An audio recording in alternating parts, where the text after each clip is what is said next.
अस्सलाम वालेकुम everyone and welcome back to the pharmaco study. आज मैं आपको बताने जा रही हूँ बड़ी आंत के जो अल्सर है या फिर आंतों की जो सोजिश है जो कि एक दायमी बीमारी है, उनमें कौन कौन सी ग़िज़ाओं से जो है कौन कौन से खानों से जो है वो परहेज़ करना चाहिए, ख़ासतौर पे उस वक्त जब बीमारी की अलामात बहुत ज़्यादा ज़ाहिर हो रही हों। इन इन खानों में जो है वो सबसे पहले आ जाता है चोकर के आटे की रोटी, ठीक है। इसके अलावा जो है भूरे चावल आ जाते हैं, हाई फाइबर सीरियल यानी कि ऐसा जो सीरियल जो आप अक्सर बाज़ार में बने बनाए मिलते हैं, जिनमें जो है वो गंदुम डली होती है, जौ डला होता है और इसके अलावा चोकर भी डला होता है, मतलब उन्होंने मिक्स किया होता है, ऐसे सीरियल बनाए होते हैं और वो मार्केट में बहुत ज़्यादा मिलते हैं, तो इनसे भी परहेज़ करना चाहिए। इसके अलावा जो आ जाता है वो आ जाता है मकई, फिर इसके अलावा मशरूम आ जाते हैं, प्याज, खासतौर पे अगर कच्चे प्याज हैं उनसे परहेज़ करना चाहिए, ब्रोकली से परहेज़ करना चाहिए, फिर इसके अलावा फूल गोभी होगी, बंद गोभी होगी। इसके अलावा कुछ ऐसे फल और सब्जियाँ जिनकी जो आप समझे उसका छिलका जो है वो नुकसानदेह हो सकता है, जैसे कि आलू का छिलका। इसके अलावा जो है वो टमाटर का छिलका, ठीक है। इनके टमाटर का आप छिलके के बगैर इस्तेमाल कर सकते हैं। इसी तरह शिमला मिर्च वगैरह हो गए जिनके अंदर बीज भी खास तौर पे मौजूद होते हैं। इसी तरह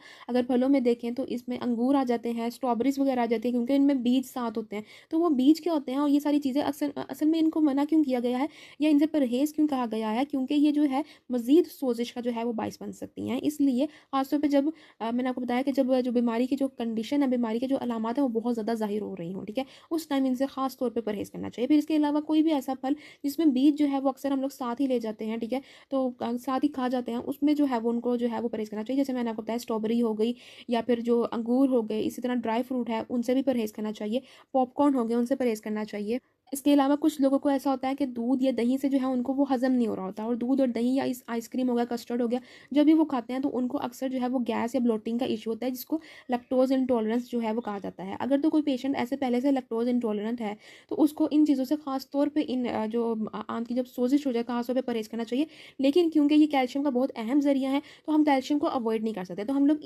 इसके लिए क्या कर सकते हैं कि कैल्शियम को हम किसी दूसरे ज़राए से ले लें। जैसे सोया मिल्क जो है उससे हम लोग ले सकते हैं। इसके अलावा लैक्टोज़ फ्री मिल्क जो है वो मौजूद होता है, जिसमें लैक्टोज़ जो है वो निकाला होता है, इससे दूध मार्केट में अवेलेबल है, ठीक है। फिर इसके अलावा जो है हार्ड चीज़, सॉफ्ट चीज़ नहीं, हार्ड चीज़ जो है, यानी कि जो चीज़ जो होती है अक्सर आप लोग खानों में डलते हैं, पिज़्ज़ा वगैरह में डलता है, हार्ड चीज़ जो है वो ले सकते हैं। वो भी एक बेहतर जो है वो सॉफ्ट चीज़ की निस्बत जो है वो ज़रा अच्छी टॉलरेट हो जाती है, हज़म होने में फिर भी जो है वो बेहतर होती है। फिर इसके अलावा जिन खानों से परहेज़ करना चाहिए उनमें आ जाते हैं बहुत ज़्यादा तला हुआ खाना, या फिर आप लोग कह सकते हैं बहुत ज़्यादा मिर्चीला, इससे तो ख़ास तौर पे परहेज़ करना चाहिए, ठीक है। इसके अलावा जो है वो कुछ ऐसे अज्ज़ा हैं जो कि हमारे खानों में डले होते हैं, ख़ास तौर पे वो खाने जो हम लोग मार्केट से लेकर आते हैं, जिसमें जो बने बनाए होते हैं, या फिर चिप्स हो गई, या फिर कुछ ऐसे रेडी टू फ्राई या रेडी टू ईट जो चीज़ें होती हैं, उनमें जो है वो कुछ ऐसे इंग्रेडिएंट्स डले होते हैं, कुछ ऐसे अज्जा डले होते हैं जो कि आंतों की जो सोजिश को वो मज़ीद बढ़ा सकते हैं। और इसके लिए हमें क्या करना पड़ेगा, हमें ये करना पड़ेगा